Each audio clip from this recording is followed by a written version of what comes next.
Welcome students, मेरा नाम नीरज है और आज आप मेरे साथ पढ़ रहे हो linear equation in two variables. जो बच्चे मेरे साथ लगातार जुड़े हुए हैं, सीक्वेंस पे चैप्टर कर रहे हैं, तो आज हमारा लेक्चर नंबर 7 है। ठीक है, ये ड्यूअल मीडियम में चल रहा है टॉपिक। इंग्लिश वाले भी बच्चे और हिंदी मीडियम दोनों एक साथ कर रहे हैं। इंग्लिश वाले हिंदी सीख रहे हैं, हिंदी वाले इंग्लिश सीख रहे हैं, दोनों एक दूसरे को सीख रहे हैं। ठीक है, दोनों ही भाषाएं हमारी हैं, किसी और की तो है नहीं, इसलिए हमको दोनों में ही आना चाहिए।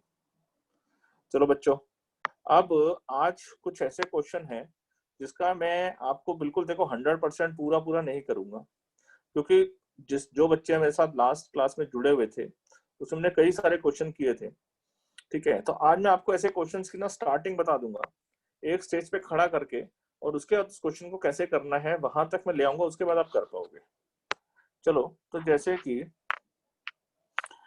शुरू कर रहा हूँ बिना टाइम वेस्ट करे। सबसे पहला क्वेश्चन है हमारा 7x minus 2y upon xy is equal to 5। मैं आपको केवल एक इंट्रो दे दूं, कोई दिक्कत तो नहीं है, केवल एक लाइन को लिखकर दिखा देता हूँ। इसी क्वेश्चन को कैसे करना, इसको ऐसे लिखना 7x upon xy minus 2y upon xy is equal to 5। फिर क्या करना, x से x कैंसिल हो गया तो ये बचा 7 अपॉन y, y से y कैंसिल हो गया तो हो गया 2 upon x। So this will be 7 upon x minus 2 upon y is equals to 5। फिर क्या करेंगे, क्या था याद है, 1 upon x को u माना था और 1 upon y को v। तो ये इक्वेशन बन जाएगी आपके पास 7u minus 2v is equals to 5। Happy? समझ गए ना मेरी बात? तो आप मेरे को बताओ, दूर से देख के बताओ, अगर ये वाली इक्वेशन बनी 7u plus 2v बराबर 5, तो ये कैसे बनेगी? ये बनेगी 8u plus 7v बराबर 15। सही है?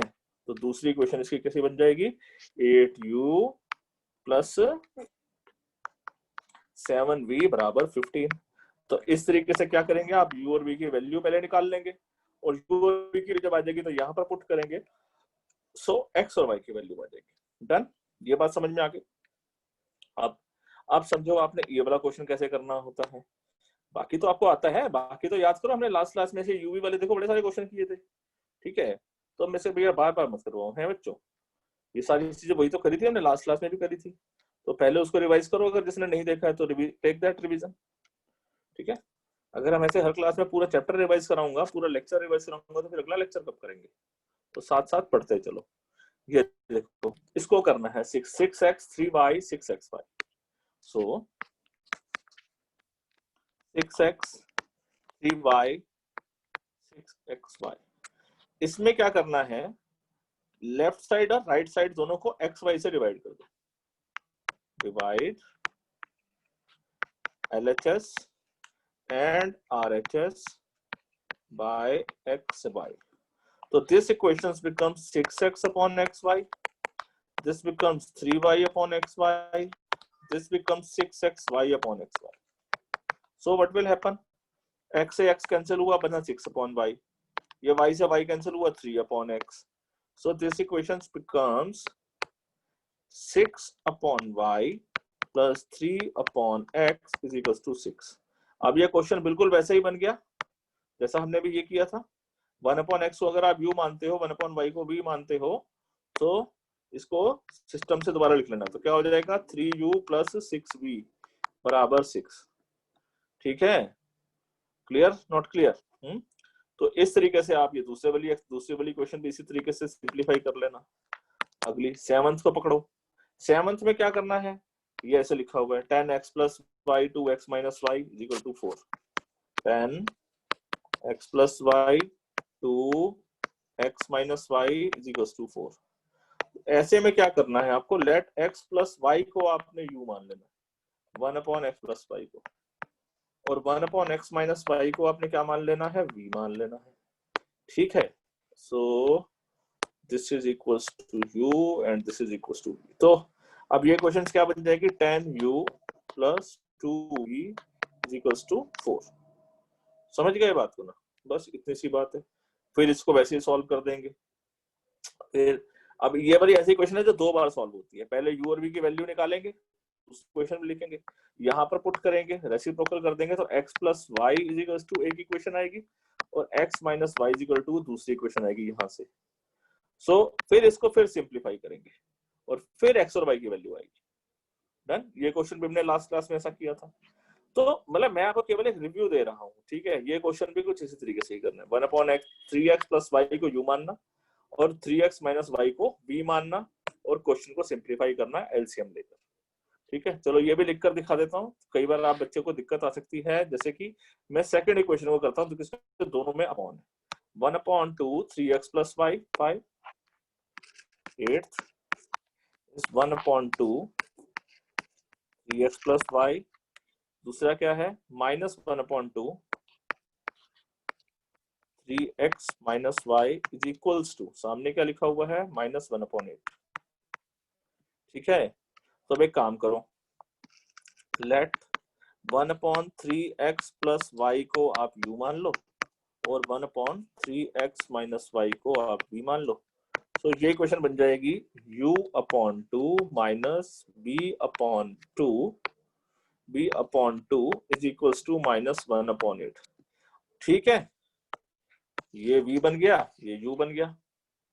अब क्या करो, अब एलसीएम ले लो, ठीक है। ऐसे प्रश्न जब भी आएंगे ना, वैसे मैं इसको सिंप्लीफाई करके काट सकता हूँ, लेकिन हर टाइम ऐसा कटता नहीं। आप इसको एलसीएम ले लो, क्या हो जाएगा, या 2 ले लिया हमारा, ये 2 आ गया एलसीएम।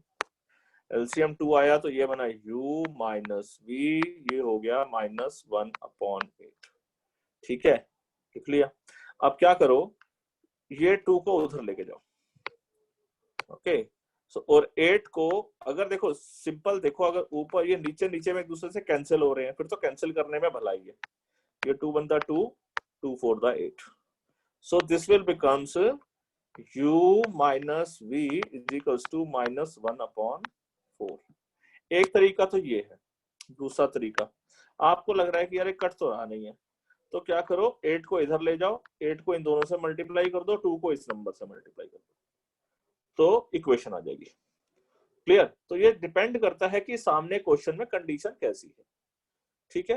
तो बेसिक आइडिया आपको समझ में आ गया कि हमको एक्सक्यूज मी, हमको इन क्वेश्चंस को साथ कैसे कैसे चलना है। चलो अब आगे बढ़ते हैं। अगला प्रश्न हमारा ये है कि फॉर्मुलेट द प्रॉब्लम, या प्रॉब्लम है वर्ड प्रॉब्लम, और वह बड़ी वर्ड प्रॉब्लम बहुत अच्छी अच्छी है बच्चों, मैं बता रहा हूँ आपको। ये वाली वर्ड प्रॉब्लम जो है ना, ठीक है, ये सारी की सारी वर्ड प्रॉब्लम एग्जाम के पॉइंट ऑफ व्यू से बहुत ही बेहतरीन है, ठीक है। बोर्ड में ये क्वेश्चन जनरली आ चुके हैं, चाहे वो बोल दे कि ऑप्शनल एक्सरसाइज है, not for the exam point of view, but ये वाले क्वेश्चंस एग्जाम में आए हैं, ठीक है। तो इसीलिए जो है आप इसे नहीं छोड़ेंगे, बार बार बोल रहा हूँ, आप इस क्वेश्चंस को कोई भी नहीं छोड़ेगा, चाहे ऑप्शनल में लिखा हुआ है, ठीक है, चाहे लिखा उसमें एग्जाम पॉइंट ऑफ व्यू से, not for the exam point of view. आप देखेंगे जब आप थोड़े समय के बाद जब 10 ईयर्स करेंगे, ओल्ड ईयर के क्वेश्चन, पुराने सालों के क्वेश्चन पेपर करोगे ना, तो आप देखना ये सारे क्वेश्चन आपको मिलेंगे, ठीक है। चलो तो शुरू करते हैं। ऋतु कैन ड्रो डाउनस्ट्रीम, डाउनस्ट्रीम का मतलब क्या था, पानी के साथ बहना, 20 किलोमीटर इन 2 घंटे में। पानी के साथ बहती है 2 किलोमीटर 20 किलोमीटर 2 घंटे में, और पानी से विपरीत अपस्ट्रीम 4 किलोमीटर बहती है 2 घंटे में।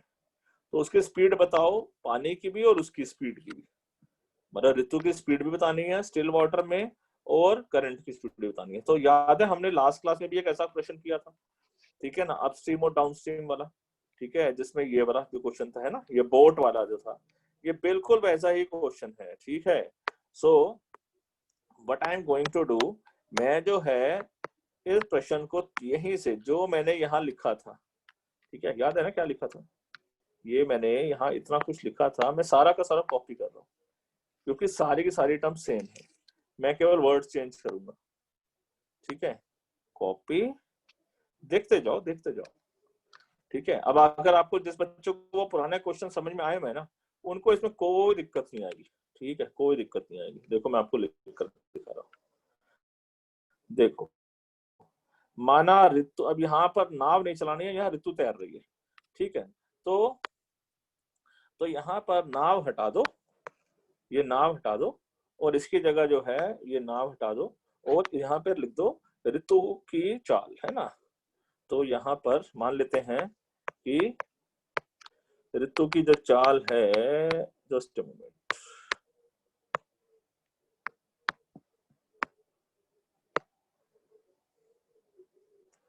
सो ऋतु पानी के साथ जो चलती है, स्थिर पानी में चलती है, उसकी स्पीड है x किलोमीटर, और पानी की जो चाल चल रही है वो है y किलोमीटर। ठीक है, तो स्पीड ऑफ ऋतु जो है वो अगर स्टिल वाटर में चेक करें, स्थिर पानी में, तो x किलोमीटर, जैसे कि हम उसमें तैरते हैं अपना स्विमिंग पूल में, तो पानी रुका हुआ होता है, तो ये वो वाली स्पीड है। और जो रिवर की स्पीड है वो कितनी है, y किलोमीटर। अपस्ट्रीम में जब उल्टा जाते हैं धारा के प्रतिकूल, तो ऋतु की स्पीड कितनी हो जाएगी, x माइनस वाई। डिस्टेंस कितना ट्रेवल किया उसने, बताया था उसने, जब प्रतिकूल गई थी, अपस्ट्रीम में गई थी, तो उसने दूरी ट्रेवल करी थी 4 किलोमीटर। ठीक है, और अगर जो अनुकूल गई थी डाउनस्ट्रीम में, तो उसने दूरी तय करी थी 20 किलोमीटर। ठीक है, तो दूरी उसने तय करी थी 20 किलोमीटर, और इसमें दोनों में ही उसको, इसमें भी समय लगा था 2 घंटे का, और इस वाले प्रश्न इसमें भी दोनों को ही समय लगा था 2 घंटे का। तो अब मेरे को इसमें ये नीचे वाला क्वेश्चन की कोई जरूरत नहीं। सही है, तो अब हमारे को ये बताओ, स्पीड इज इक्वल्स टू क्या है, डिस्टेंस अपॉन टाइम। स्पीड का मतलब क्या होता है, चाल, तो चाल बराबर क्या होता है, दूरी बटा समय। सही है, तो स्पीड यहां पर निकाल लो। पहले में क्या है, स्पीड है x माइनस वाई, स्पीड है x माइनस वाई, और डिस्टेंस है 4, समय है 2, तो डिस्टेंस है 4, समय है 2। और इस वाले क्वेश्चन में चाल है x प्लस वाई, डिस्टेंस है, दूरी है 20, और समय है 2, तो x माइनस वाई बराबर 2 आ गया, और x प्लस वाई बराबर में 10 आ गया। आप इन दो इक्वेशंस को सॉल्व कर लो। ठीक है, सॉल्व कर लो अपने आप से, सॉल्व इट, क्लियर, हल करो, अपने आप हल करो बच्चा, x और y की वैल्यू निकाल लो। ठीक है, मेरा तो काम था इस कंसेप्ट को बताना, समझ आ गया आई होप आपको अच्छे से। ठीक है ना, चलो अगला प्रश्न करते हैं। अब मैं आज आपको सारे प्रश्न नहीं करने वाला हूं, मैं आपका हल नहीं करूंगा। ठीक है, मैंने आपको भी क्वेश्चन सॉल्व कर करके दिखा दी कि इसको ऐसे ऐसे ऐसे सॉल्व करते हैं। ठीक है, चलो ये वाला क्वेश्चन करते हैं, बहुत ही बढ़िया क्वेश्चन है, बहुत ही बढ़िया। ठीक है, 2 आदमी और 5 औरतें, 2 men and 5 women together finish a work in 4 दिन में। मतलब कोई काम कर रहे हैं, 2 आदमी काम कर रहे हैं, 5 पुरुष, 2 महिलाएं, 5 पुरुष जो हैं वो एक काम को 4 दिन में खत्म करते हैं। इसी के बाद 3 वुमेन, 3 औरतें और 6 आदमी इस काम को 3 दिन में खत्म कर देते हैं। तो ये बताओ कि अगर एक अकेला औरत लगेगी या अकेला एक आदमी लगेगा, तो ये वो इस काम को कितनी देर में खत्म करेंगे। ठीक है, ये बहुत इंपॉर्टेंट क्वेश्चन है, इस क्वेश्चन करने का पूरा फंडा समझो आप, पूरा अच्छे से समझो। ठीक है, मान लेते हैं, माना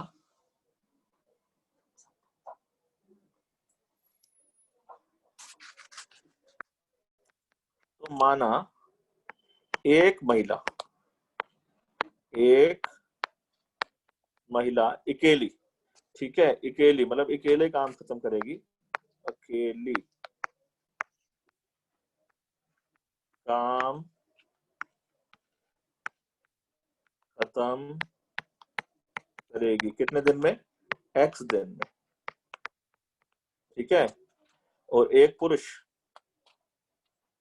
माना एक पुरुष अकेला काम खत्म करेगा, माना एक पुरुष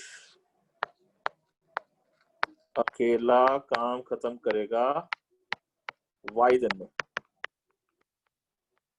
सही है, लेट, इंग्लिश में लिख दो, late 1 woman can finish the work in x days and 1 man can finish the work in y days. 1 man can finish the work in y days. अब मैं आपको जो इस क्वेश्चन की जो मेन गेम है वो समझाने लगा। आप एक काम करो, अगर x दिन में एक औरत की बात करते हैं, एक औरत x दिन में काम खत्म करती है, इससे उल्टा लिखो, x दिन में एक औरत एक काम खत्म होता है, x दिन में कितने काम खत्म होते हैं? एक काम। So in x days work finish is equal to 1। ठीक है, तो एक दिन में कितना काम खत्म होगा? एक दिन में कितना काम खत्म होगा? वो होगा 1/x। ऐसे ही इन y डेज भी जो है काम खत्म होगा, वर्क फिनिश कितना होगा? वो होगा 1। एंड इन वन डे में कितना काम खत्म होगा? 1/y। देखो ये एक बात को समझने की है कि एक आदमी, देखो ध्यान से सुनना मेरी बात में क्या बोल रहा हूँ। एक आदमी एक काम को y दिन में खत्म करता है, या मैं ऐसे बोलूं कि y दिन में एक आदमी एक काम खत्म करता है, तो एक दिन में कितना काम खत्म करता है? वो 1/y। एक आदमी एक दिन में 1/y वर्क खत्म करता है। इसी तरीके से औरत भी जो है एक दिन में कितना काम खत्म करती है? 1/x। ठीक है, तो मैं लिख दूं कि महिला का एक दिन का कार्य वो होगा 1/x और पुरुष का एक दिन का कार्य ये हो गया 1/y। अब ध्यान से सुनो, अभी यहां तक बात समझ में आ गई होगी आपको। ठीक है, अब अकेले जब ये एक आदमी और एक काम इकट्ठा मिलकर कितने दिन में खत्म करते हैं? 4 दिन में। 4 दिन में एक काम खत्म होता है, तो एक दिन में कितना काम खत्म होगा? 1/4, है ना? तो मैं इसको ऐसे लिख देता हूँ, 4 दिन एक काम, तो एक दिन में कितना काम होगा? 1/4 वर्क। ठीक है, अब सुनिए, महिला एक दिन में कितना कार्य करती है? एक जो औरत है एक दिन में कितना काम करती है? 1/x। हमारे पास पहले केस में कितनी लेडीज थी? 2। एक लेडी अगर एक दिन में 1/x करती है तो 2 लेडीज कितना करेंगी? 2 into 1/x। तो 2 into 1/x। पुरुष एक दिन में कितना काम करता है? आदमी एक दिन में कितना काम करता है? 1/y। कितने आदमी लगे थे पहली बार में? 5 आदमी लगे थे, और एक दिन में काम खत्म, टोटल मिलाकर उन्होंने 5 दिन में कर लिया था। लेकिन एक दिन में वो कितना काम कर लेंगे? सो एक दिन में वो 1/4 काम कर लेंगे। पढ़ा था ना हमने ऐसे? तो ये एक दिन में 1/4 वर्क कर लेंगे। तो इसका मतलब ये क्वेश्चन बन गई 2/x plus 5/y is equals to 1/4। इसी के बाद अब एक और कंडीशन थी, क्या? 3 महिलाएं, 3 लेडीज और 6 जेंट्स 3 दिन में करेंगे। तो इसका मतलब 3 महिलाएं एक दिन में कितना करेंगी? 3/x। 6 आदमी हैं एक दिन में है y, तो 1/y, तो 6 1/y कितने दिन में काम कर लेंगे? 3 दिन में। तो एक दिन में कितना काम कर लेंगे? 1/3। ऐसे ही लिखूंगा ना, 3 days में 1 वर्क, तो 1 day में 1/3 वर्क। ये सारी बातें आपके बातें बताने के लिए हैं। ठीक है, तो this equation becomes 3/x plus 6/y is equals to 1/3। ठीक है, तो आपके पास ये बच्चों 2 इक्वेशंस आ गई, प्रश्न इक्वेशन ये और इक्वेशन ये। इसे आप सॉल्व करो। ठीक है, हल कर लोगे ना, x और y की वैल्यू निकाल लोगे। x आपने क्या निकाला था? एक महिला एक वुमेन कितने दिन में काम खत्म करेगी, और y था कि एक आदमी पुरुष अकेला कितने दिन में काम खत्म कर लेगा। तो इस प्रकार से ये क्वेश्चन को सॉल्व करना है। क्लियर? खुश? सॉल्व इसके बाद आपको अपने आप करना है। ठीक है, चलो आगे बढ़ जाए।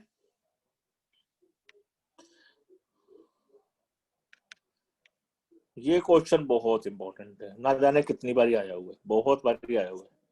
ठीक है, बहुत बार आया हुआ है, पता है आपको। 10 साल के अंदर आप चेक करें हम बोर्ड के एग्जाम्स को, तो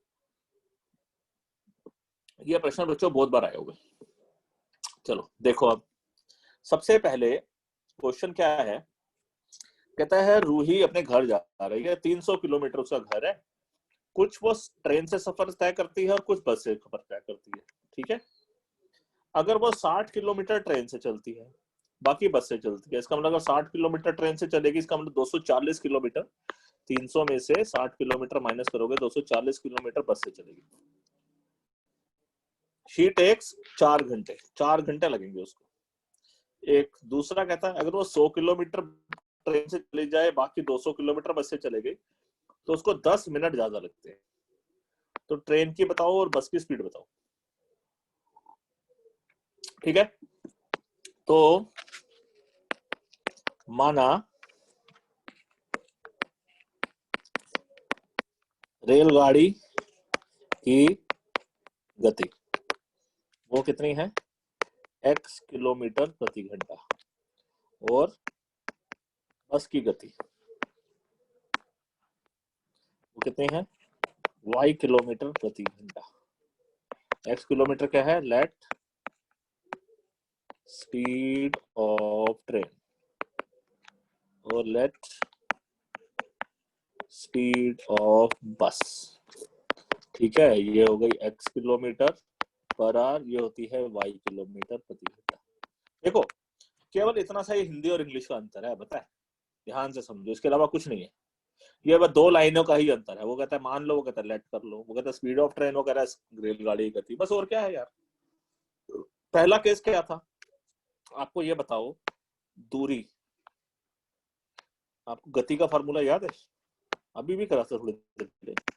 गति, गति होता है दूरी बटा समय, स्पीड इज इक्वल्स टू, दूरी इज द डिस्टेंस अपॉन समय इज द टाइम, ये है। चलो पहले केस क्या था, पहले कितना चलना है उसने, 60 किलोमीटर ट्रेन से चलना है, बाकी बस से चलना है। तो ट्रेन की जो 60 किलोमीटर ट्रेन से, और ट्रेन की गति कितनी है, दूरी है, अच्छा आपको समय निकालना है ना, सॉरी मैं पहले समय की बात लिख दूं। तो समय बताओ क्या होगा, समय हो गया मेरे पास दूरी बटा गति, time is equals to distance upon speed. ठीक है बच्चों, आगे बढ़ो।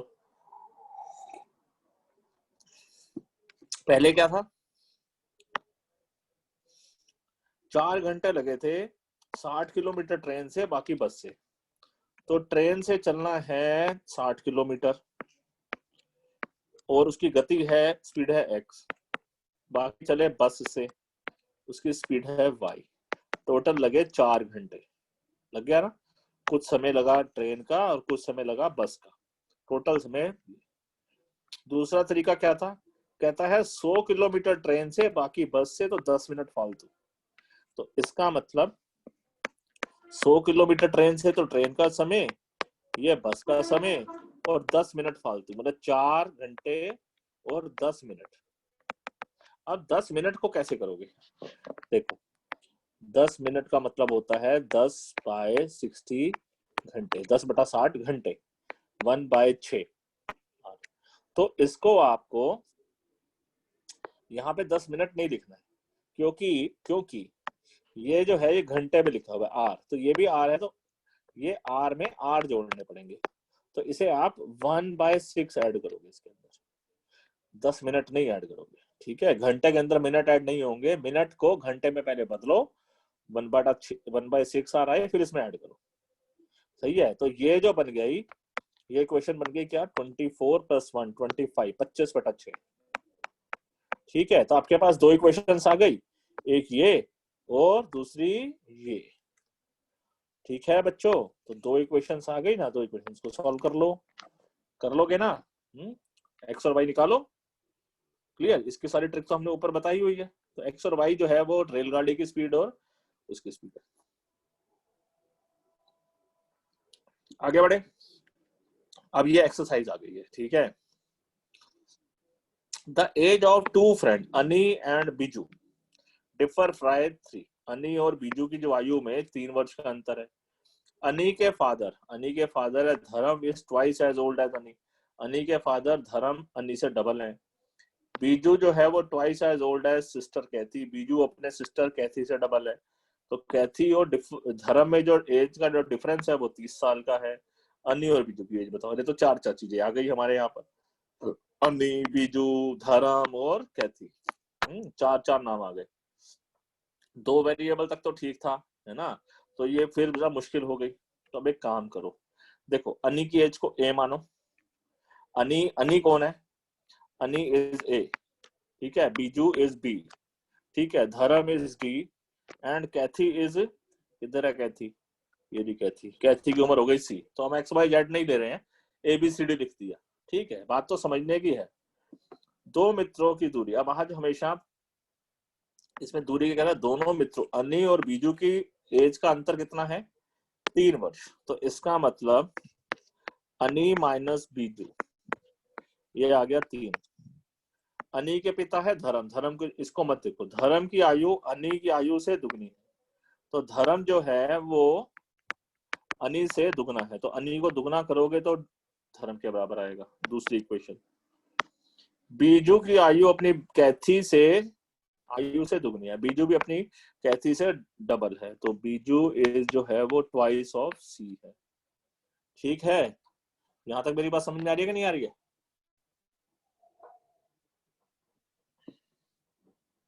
उसके बाद the age of Cathy and Dharam differ by 30। Cathy और धर्म के बीच में जो डिफरेंस है वो कितना है? 30 का। तो मतलब कैथी और धर्म का अगर मैं एज माइनस करूंगा तो क्या मिल जाएगा मेरे को? 30।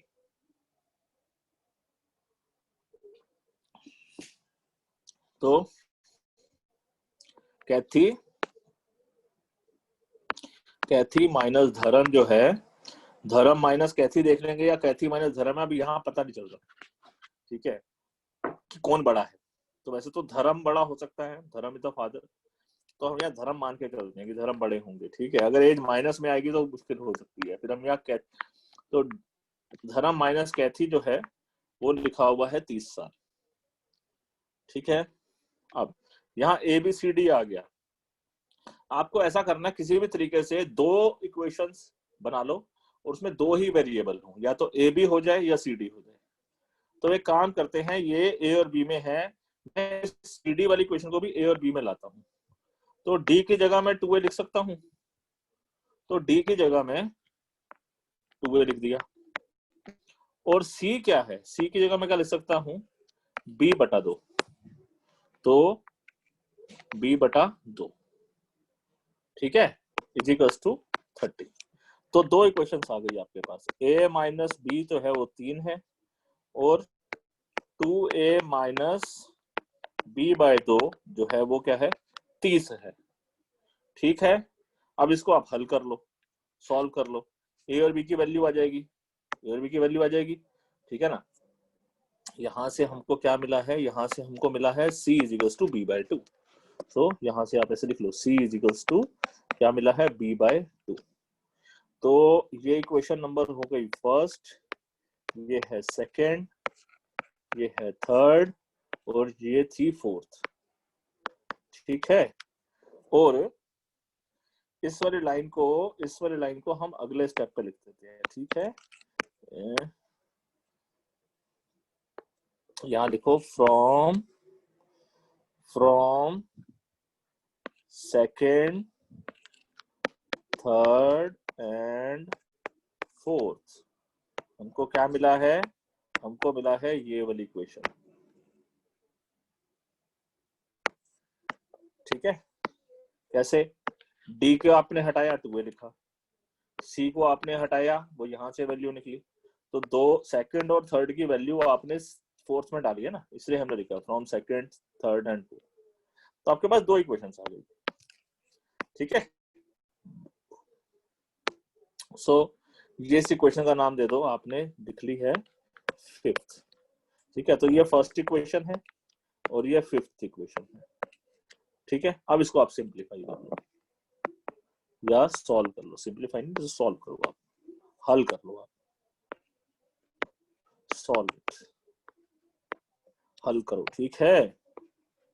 तो हल कर लो, ए बी की वैल्यू आ जाएगी, बी की वैल्यू यहाँ पे डालोगे तो सी की वैल्यू आ जाएगी, ए की वैल्यू यहाँ डालोगे तो डी की वैल्यू आ जाएगी, सबकी वैल्यू पता चल जाएगी आपको, जिसकी पूछी है उसकी बता देना। आगे बढ़ रहे हैं, एक मित्र कहता है दूसरे से, यदि तू मेरे को 100 रुपए दे दे तो मैं तेरे से दुगना अमीर हो जाऊंगा, जितने भी उनकी जेब में पैसे हैं।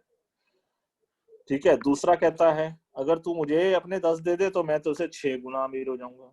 तो बताओ उनके पास कितने कितने पैसे हैं। ठीक है। So give me 100, I shall be twice as rich as you. तो पहला मित्र ए मान लेते हैं, दूसरे को बी मान लेते हैं। ठीक है। सो लेट, चलो एक्स मान लेते हैं। Let first friend, first person की जो मनी है, फर्स्ट पर्सन की जो मनी है वो है ₹X, और जो सेकंड पर्सन की जो मनी है वो है ₹Y। ठीक है। तो मतलब पहले व्यक्ति के पास जो धन है और दूसरे व्यक्ति के पास धन। ठीक है। तो माना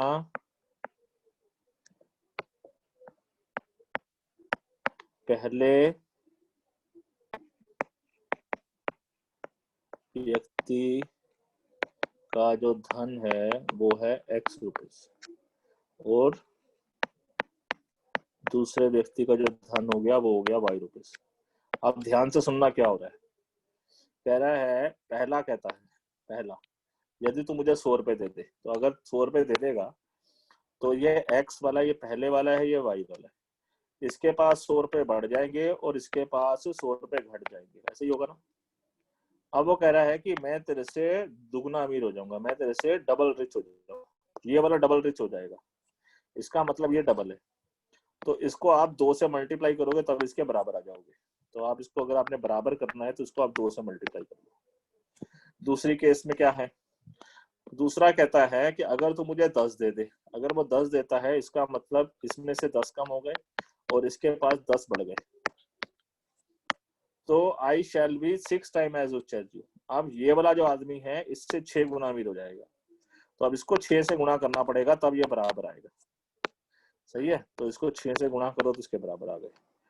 तो आपके पास 2 इक्वेशन तैयार हो गई। इसको आप सिंप्लीफाई करके एक पहले तरीके से लिख लो, सॉल्व आप कर लेना। x प्लस 100 बराबर 2y माइनस 200। ये क्या हो गया, 6x माइनस 60 बराबर y जमा 10। अब x ये 2y इधर आएगा तो क्या हो जाएगा, minus 2y is equals to, ये माइनस 200, ये इधर आएगा तो क्या हो जाएगा, माइनस 200 माइनस 100। तो इसका मतलब x माइनस 2y बराबर माइनस 300। एक ही क्वेश्चन तो आपके पास ये बनेगी। दूसरी बनेगी क्या, 6x plus y minus y is equals to, ये 10 है और ये माइनस 60 हो जाएगा, प्लस 60 हो जाएगा। तो इसको लिख लेते हैं ना, 6x माइनस y बराबर 10 जमा 60। तो इसका मतलब क्या हो गया, 6x माइनस y बराबर 70। तो आपके पास ये 2 इक्वेशन आ गई। अब इसका हल कर लो, सॉल्व कर लो, सिंप्लीफाई कर लो, x और y का आंसर आ जाएगा।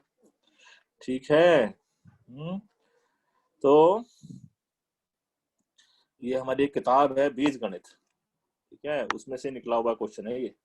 ठीक है। तो हमारे जो है ना बड़े लोग भी थे ना जिन्होंने ये किताबें ऐसे लिख दी है, वो भी आपसे ज्यादा इंटेलिजेंट थे, है ना। चलो आगे बढ़ो। ये भी बहुत बढ़िया क्वेश्चन है। देखो मैंने आपको बोला ही था, आज के सारे क्वेश्चन ना एक से एक बेहतरीन है, एक से एक बेहतरीन। इसके बाद कितने प्रश्न रह जाएंगे, 1, ये 2, ये 3, 4, अभी 4, 5, 7, 8 क्वेश्चन रह गए हैं अभी तो। चलो कोशिश करते हैं जितने हो जाए। एक रेलगाड़ी दूसरी कुछ समान चाल से तय करती है, मतलब एक दूरी जो ट्रेन चलती है उसकी कुछ स्पीड होती है। ठीक है, रेगुलर स्पीड। अगर वो कह रहा है अगर ट्रेन की स्पीड 10 किलोमीटर बढ़ा दे, तो बताओ अगर स्पीड बढ़ा देगी तो टाइम कम लगेगा। तो कहता है उसको टाइम 2 घंटे कम लगता है। और अगर वो 10 किलोमीटर पर आवर अपनी स्पीड घटा दे तो 3 घंटे फालतू लग जाते हैं। तो बताओ उसकी जो दूरी कितनी होगी और उसकी नॉर्मल स्पीड बताओ कितनी होती है। तो लेट, माना दूरी जो है वो x किलोमीटर है और जो चाल है इसे हम बोलते हैं नियत चाल, मतलब कि चलती वैसे नियत चाल में चलती कितनी है, वो चल रही है नॉर्मली y किलोमीटर प्रति घंटे के हिसाब से। ठीक है। लेट डिस्टेंस जो है, डिस्टेंस वो है x किलोमीटर और जो स्पीड है वो है y किलोमीटर पर आवर। तो आप नॉर्मल टाइम, जो हमारा नॉर्मल टाइम लगेगा कितना? टाइम कैसे होता है? समय, समय बताओ, समय कैसे लगेगा? समय होता है दूरी बटा चाल, दूरी बटा चाल, है ना, डिस्टेंस अपॉन स्पीड। ठीक है, तो डिस्टेंस कितना है? दूरी है x और ये है y। x अपॉन y घंटे लगते होंगे नॉर्मल टाइम, सही है। नियत समय कितना लग रहा होगा? नियत समय जो है वो x अपॉन y घंटे लगेंगे। आप प्रश्न की बात करिए, दूरी तो वही रहेगी। कह रहा है अगर स्पीड 10 किलोमीटर बढ़ा दो तो 2 घंटे कम लगते हैं। तो अगर स्पीड बढ़ा दोगे तो दूरी तो है x, दूरी है x, नॉर्मल स्पीड कितनी थी y, लेकिन अब आपने बढ़ा दी तो टाइम कितना पहले लगता था? x upon y। तो अब समय क्या लगेगा? तो सॉरी, आपने स्पीड जो बढ़ाई है वो 10 किलोमीटर बढ़ाई है ना, आपने स्पीड बढ़ाई है तो आपका समय कम लग रहा है, तो नॉर्मल समय से कम लग रहा है, तो नॉर्मल समय से 10 घंटे, 2 घंटे कम कर दो, 2 घंटे कम लग रहा है ना, ठीक है। It would take 2 hours less, 2 घंटे कम लगेगा। और अगर स्पीड घटा देते हो 10 किलोमीटर तो 3 घंटे फालतू लगेंगे। तो इसका मतलब x अपॉन, अगर स्पीड घटा देते हो तो नॉर्मल समय से 3 घंटे फालतू लगेंगे, तो 3 घंटे इसमें नॉर्मल समय से फालतू लगेंगे। ठीक है, इस बात को ऐसे भी समझ सकते हो। देखो, अगर आपने स्पीड बढ़ा दी है, स्पीड बढ़ा दी है तो नेचुरल सी बात है ये समय कम हो गया, तो नॉर्मल समय से 2 घंटे कम करना पड़ेगा, तो घटाना यहाँ पड़ेगा। इसी तरीके से अगर आपने स्पीड घटा दी है तो ये वाला आंसर बड़ा हो जाएगा, तो नॉर्मल समय में ये 3 घंटे जोड़ने पड़ेंगे। तो मेरे पास ये आ गई है 2 इक्वेशंस। ठीक है, अब आपको क्या करना है? आप इसको करना है हल। कर लोगे कि नहीं कर लोगे? कर ही लोगे, क्या दिक्कत है इसके अंदर? सो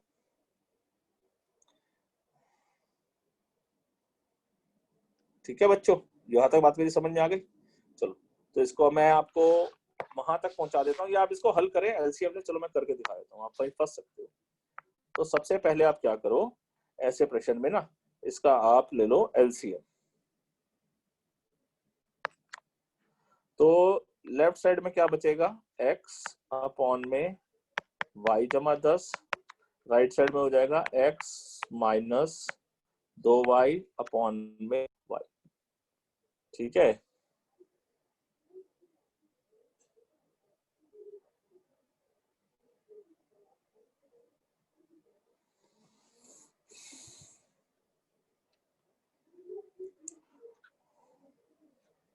और नीचे वाली क्वेश्चन क्या बनेगी? x अपॉन वाई माइनस 10 बराबर x जमा 3y बराबर बटा y। तो अब क्या करो, इसको क्रॉस मल्टीप्लाई कर दो, ठीक है, और उसके बाद फिर एक साथ ले आओगे तो आपको हल दिखना शुरू हो जाएगा। ठीक है, तो नहीं दिखे तो फिर मेरे से पूछना आप कैसे करेंगे। डन, चलो आगे बढ़ते हैं। एक कक्षा के अंदर देखो, आप जब स्कूल में खड़े होते हो, जब स्कूल में असेंबली होती है, जिस क्लास में भी बैठते हो, तो किस तरीके से बैठते हो? मैं कुछ एक आइडिया देता हूँ। देखो, जैसे कि आप जब बच्चे बैठते तो कुछ ऐसे 1 2 3 4 5 6 ऐसे, ठीक है, और फिर ऐसे ही 1 2 3 4 5 6, 1 2 3 4 5 6, ठीक है, 1 2 3 4 5 6। तो यहाँ पर जो है ये हमारी क्या होती है? ये हमारी होते हैं पंक्ति है, जिसे हम बोलते हैं रोज। तो एक रो में कितने बच्चे बैठे हुए हैं? 6 6 6 6 6। और कितनी रो हैं? 1 6 6 रो, मतलब एक रो में है 6 बच्चे, और कितनी रो है? 4। तो 6 गुना 4 बराबर है 24 बच्चे। गिन लो, 6 6 6 और 6, 24 बच्चे। तो कुल बच्चे अगर आपको निकालने हो तो कैसे निकालोगे कि एक रो में कितने बच्चे हैं और कितनी रो हैं, कितनी पंक्तियां हैं और एक पंक्ति में कितने बच्चे हैं। ठीक है, एक पंक्ति में कितने बच्चे हैं और कितनी पंक्तियां हैं, यहां तक मेरी बात समझ में आ रही है? चलो अब पहले, अब इतना सा कर लिया, अब मैं प्रश्न पढ़ रहा हूँ। एक स्टूडेंट्स जो हैं वो कहते हैं, रोज में खड़े हैं, कहते हैं 3 स्टूडेंट अगर एक्स्ट्रा हो, they are extra in a row, there would be 1 row less. मतलब हर लाइन में 3-3 बच्चे एक्स्ट्रा एक्स्ट्रा बिठा दो, खड़े कर दो, जितने भी रो हैं, तो एक रो कम लगेगी आपकी। समझदार हो तो भाई, अगर एक लाइन अगर बड़ी कर दोगे तो रो कम हो जाएंगी। And if 3 students are less in a row, अगर 3 कम कर दो तो 2 रो ज्यादा लगेंगी, तो फिर 2 रो ज्यादा लगेंगी। क्लियर? तो बताओ number of students, number of रोज कितने हैं, नंबर ऑफ स्टूडेंट्स कितने हैं? तो मेरे को एक बात मैं आपको बताता हूँ इसको कैसे करते हैं। हिंदी वालों को समझ में आ गया? कहता है अगर एक पंक्ति में 3 विद्यार्थी अगर अधिक खड़ी हो जाएंगे तो एक पंक्ति कब बनेगी, और अगर 3 विद्यार्थी बढ़ा देंगे तो 2 पंक्तियां ज्यादा बनेगी। तो बताओ विद्यार्थी, बताओ कितने लगेंगे, कितने हैं? तो विद्यार्थियों की संख्या निकालेंगे कैसे, पहले तो ये हम चेक कर लेते हैं। तो लेट नंबर ऑफ रोज जो है वो है x, और number of student in row है y, number of student in row है y। तो total number of students, total number of students, समझ गए ना? जैसे रोज, रोज का मतलब कितनी है, 4 रो है, और एक रो में कितने बच्चे हैं, 6, तो 6 गुना 4, तो नंबर ऑफ स्टूडेंट्स कितने हो जाएंगे, x into y, x y. Hindi में लिखो, माना पंक्तियां कितनी हैं, ठीक है, माना पंक्तियां हैं x, और माना एक विद्यार्थी पंक्ति में कितने हैं, माना एक पंक्ति में विद्यार्थी कितने हैं, y। तो कुल विद्यार्थी कितने हो जाएंगे, कुल विद्यार्थी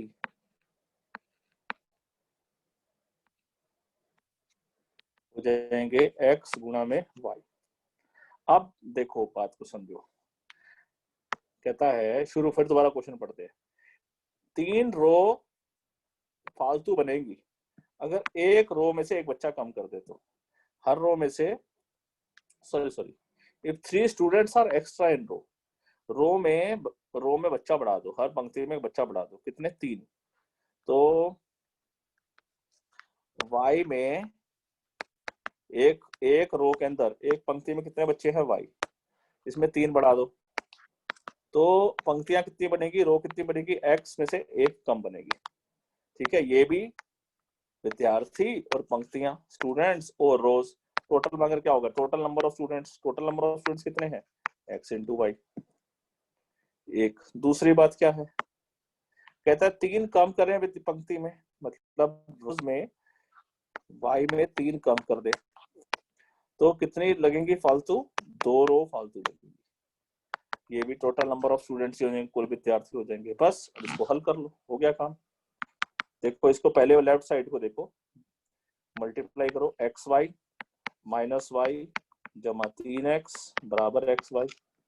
अब इससे क्या हो रहा है, देखो ये एक्स वाई से एक्स वाई कैंसिल हो जाएगा, ठीक है। अच्छा यहाँ 3 भी है, तो -3 प्लस 3x माइनस 3 बराबर एक्स वाई। सो वो नीचे वाली क्या बन जाएगी, एक्स वाई जमा 2y माइनस 3x माइनस 6 बराबर एक्स वाई। सो हमने क्या देखा कि एक्स वाई से x y cancel, 3x minus y बनेगी क्या, 3x minus y minus 3 is equal to 0। ये वाली बनेगी, एक्स वाई से एक्स वाई कैंसिल, क्या होगा, -3x plus 2y minus 3x plus 2y minus 6 is equal to 0। बस ये कितनी आसान है, देख रहे हो, आराम से सॉल्व हो जाएगी। इसको कैंसिल कर देना, y की वैल्यू आ जाएगी। क्लियर, सॉल्व कर लो। x और y आ जाएगा। और जब कुल x, जो कुल हमसे पूछा क्या है, आपसे पूछा है नंबर ऑफ स्टूडेंट्स बताने हैं, तो कुल विद्यार्थी जो है ना आपको x इंटू वाई बताना है, x इंटू वाई बताना है आपको, ठीक है।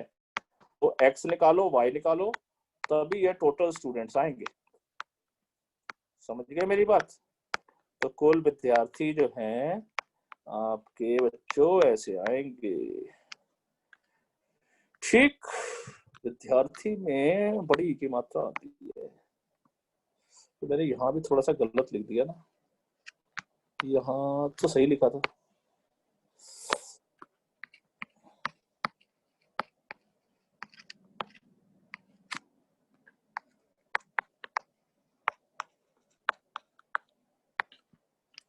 ठीक है बच्चों, बात समझ में आ गई? चलो बढ़िया। आगे कहता है C बराबर 3B इजिकल टू ये है, तो त्रिभुज के 3 कोण बताओ। तो मान लेते हैं C, देखो आपको 3 बातें लिखी हुई है। C इजिकल्स टू, इसको ऐसे लिख लो, जल्दी समझ में आ जाएगा। C equals to 3B, C equals to 3B और 2A प्लस B और equals to 2A plus B, ऐसे लिखा हुआ है, ठीक है। तो C बराबर हो गया 3B, पहले लिख लो आप C बराबर 3B, इतना लिख लिया एक। अब एक और कर लो, 3 C बराबर है, एक और भी है, यहाँ देखो C बराबर है 2A प्लस B, ठीक है ना। C इसके बराबर भी तो है, तो C इसके बराबर भी है, इसके बराबर है, दोनों एक दूसरे के बराबर है। हल कर लो इसको, तो 3B बराबर 2A प्लस 2B, ब्रैकेट खोल ली, ठीक है। अब B एक तरफ ले आओ उल्टे हाथ पे, 3B माइनस 2B बराबर कितना हो गया 2A, तो क्या होगा B बराबर क्या हो गया 2A, तो B is equal to 2A हो गया, B is equal to 2A हो गया, B का मालूम चल गया हमारे को। और C कैसे मालूम चलेगा, देखो आपको मालूम है, देखो C क्या है 3B, ठीक है, और B बराबर किसके है 2A, तो B की जगह 2A लिख दो, तो C बराबर क्या आ गया 6A, ठीक है। अब आपको मालूम है angle A plus angle B plus angle C, तीनों का सम अगर ट्राइंगल है तो टोटल सम कितना होता है 180 डिग्री, ठीक है। A की जगह तो A ही लिख दो, B की जगह क्या लिख दोगे 2A लिख दो, C की जगह क्या लिख दोगे 6A लिख दो, सही है, बात समझ में आ गई ना। तो कितना हो गया 6 2 8 और 1 9 आ गया 180, तो A बराबर कितना हो गया 180 बट्टा 9 बराबर 20 डिग्री, और B क्या था आपके पास 2A, मतलब 2 गुना 20 बराबर 40 degree. C is equals to 6A, 6 गुना 20 बराबर 120 डिग्री, ठीक। समझ आ गई बात, बस इतना सही काम था इसके अंदर। तो किसी तरीके से हमने एक रूप और दूसरे रूप को कन्वर्ट करना है। अच्छा, कहता है ड्रॉ द ग्राफ, ये दोनों ग्राफ बनाओ, कोऑर्डिनेट्स बताओ, ट्राइंगल बनाओ by the line and the y axis. तो मैं अब आपको हिंट दे रहा हूँ, देखो ट्राइंगल और ग्राफ तो आपको बनाना आता है, ठीक है। तो ये कुछ ऐसा बनेगा, और लेट से एक फिगर ऐसी आई और एक फिगर ऐसी आई, ठीक है। तो आपको कैसे वाला शेप बताना है, आपको कुछ ये वाला शेडिंग एरिया बताना है, ठीक है। कई बार आपको एरिया निकालने के लिए भी आ जाता है, क्लियर, समझ आ गई। तो त्रिभुज तो आप बना ही लोगे, ये तो मैंने आपको जो फिगर बनाई थी उस क्वेश्चन में जनरली क्या होता था, हमारे को पूछता था एक्स एक्सिस पे एरिया बताओ, एक्स एक्सिस को शेड करो। आज उसने बोल दिया है वाई एक्सिस को शेड करो, ठीक है। सो उसने क्या बोल दिया एंड द वाई एक्सिस, ठीक है। और क्षेत्रफल भी निकालना है, एरिया भी निकालना है, तो इसका एरिया भी निकालना पड़ेगा, ठीक है। चलो निकालो, परेशानी आती है तो सॉल्व करूंगा। फिर ये कह रहा है सॉल्व दिस इक्वेशन, कितने प्रश्न हैं इसके 1 2 3 4 4, ये तो हम हल कर चुके हैं। और ये चलो मैं फटाफट क्विक रिव्यू देता हूँ आपको, देखो कैसे करना है। देखो ध्यान से, मैंने आपको याद करो क्या बताया था लास्ट क्लास के अंदर, ये देखो सेम है और ये सेम है, तो कैसे करो, एक बार जोड़ दो एक बार घटा दो, हो जाएगा ना। बिल्कुल वैसे ही करो, देखो प्रश्न बड़ा आराम से हो जाएगा, करिए। उसके बाद आगे यहाँ देखो, ये देखो, ये भी सेम है और ये भी सेम है, तो एक बार जोड़ दो, एक बार घटा दो। क्लियर, समझ आ गई मेरी बात? करो करो। यहाँ पर इसको कैसे देखते हैं ये मैं आपको बताता हूँ, देखो ध्यान से। ये लिखा हुआ है x upon A minus Y upon B is equal to 0। LCM लो लघुत्तम ए बी, तो ये क्या बन जाएगा, B X minus A Y बराबर आ गया 0। ये जो है इसको इधर चला गया, ये बन गया 0, तो बन गया क्या, B X minus A Y बराबर आ गया 0। और नीचे क्या लिखा हुआ है, ये तो ऊपर वाली इक्वेशन है, और नीचे वाली इक्वेशन को लिखूं मैं तो क्या लिखा हुआ है, A X plus B Y is equals to A square plus B square. फिर चेक करो, ये देखो कितनी आसान ट्रिक है, एक बार प्लस कर दो एक बार माइनस कर दो, आपकी इक्वेशन आ जाएगी। लेक्चर नंबर 6 देखो अच्छे से, आपको बहुत ही बढ़िया क्वेश्चन 2 करवाए थे, याद करो, तो ये क्वेश्चन आराम से सॉल्व हो जाएगा। ठीक है, सारे क्वेश्चन उसी थीम के हैं। ये कैसे करोगे, चलो ये भी देख लो। यहाँ पर ऊपर वाला क्वेश्चन तो ठीक है, नीचे वाले क्वेश्चन को समझने हैं। तो यहाँ पर हम देख रहे हैं ऊपर वाला क्वेश्चन तो ऐसे लिखोगे, A minus B X plus A plus B Y equals to A square minus 2ab minus B square. नीचे वाली क्वेश्चन को कैसे लिखोगे, देखो a प्लस बी को x से मल्टीप्लाई करो और a प्लस बी को y से मल्टीप्लाई करो, तो उसको कैसे लिखोगे, ऐसे a प्लस बी को x से मल्टीप्लाई किया, a प्लस बी को y से मल्टीप्लाई किया is equals to A square plus B square, ऐसे लिखा होगा। लेकिन ये अपने आप में क्वेश्चन किसी और रूप में आसान है, कैसे, देखो ये अपने आप सेम है ना, तो सीधा एलिमिनेशन मेथड लग सकता है यहाँ पर। तो यहाँ पर हम माइनस का निशान लगाया, ये माइनस होगा क्या, ये कैंसिल हो जाएगा। ठीक है, so this will be cancel out, और ये रह जाएगा आपके पास ये वाली टर्म। कैसे रह जाएगी, इसको सॉल्व कर लेना, x कॉमन ले लिया, तो दिस माइनस दिस करना है ना, x कॉमन ले लिया, a minus B minus A minus B, so a minus B minus A minus B is equals to, right side देखो, a से a कैंसिल कर दिया।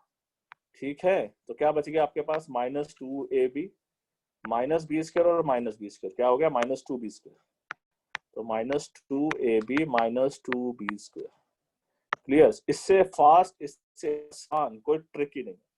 ठीक है, माइनस से माइनस कैंसिल हो गया, क्या बन गया, माइनस 2b, तो minus 2bx is equal to, right side देखो क्या हो रहा है, माइनस 2b कॉमन आ सकता है, तो बचेगा a plus B.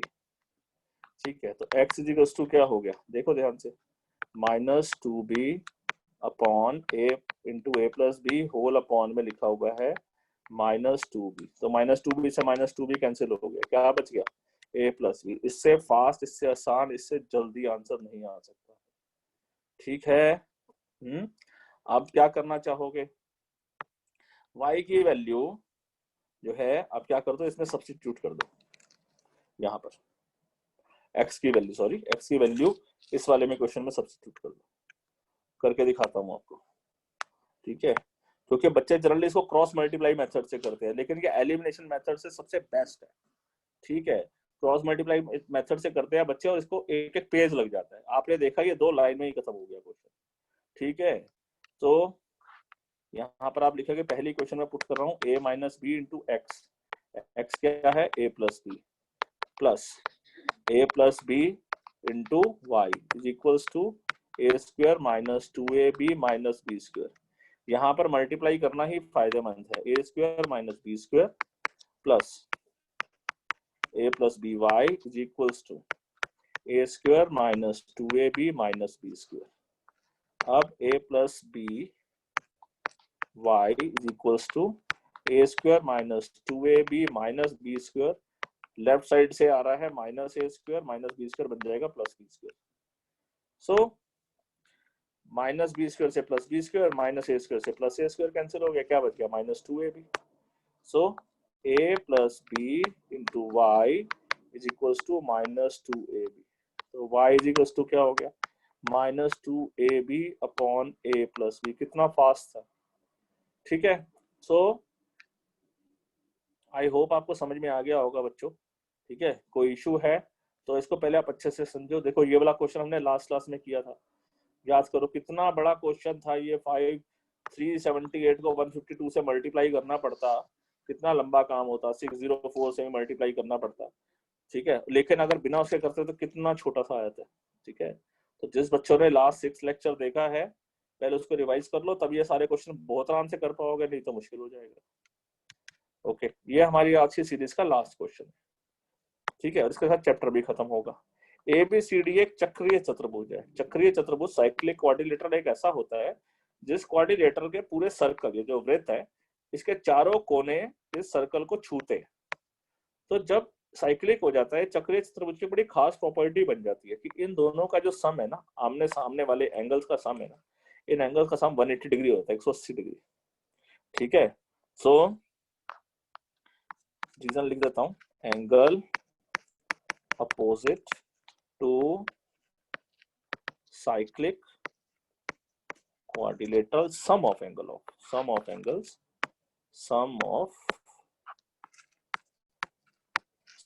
angles opposite to cyclic quadrilateral is 180 degree, is 180 degree। ये प्रॉपर्टी होती है, याद रखनी है, ठीक है। हिंदी में क्या लिखूं, विपरीत कोणों का योग चक्रीय चतुर्भुज में, चक्रीय चतुर्भुज में कितना होता है, 180 डिग्री होता है। तो मतलब कि angle A plus angle C, angle A जमा एंगल सी 180 होगा, और एंगल बी जमा एंगल डी भी 180 होगा।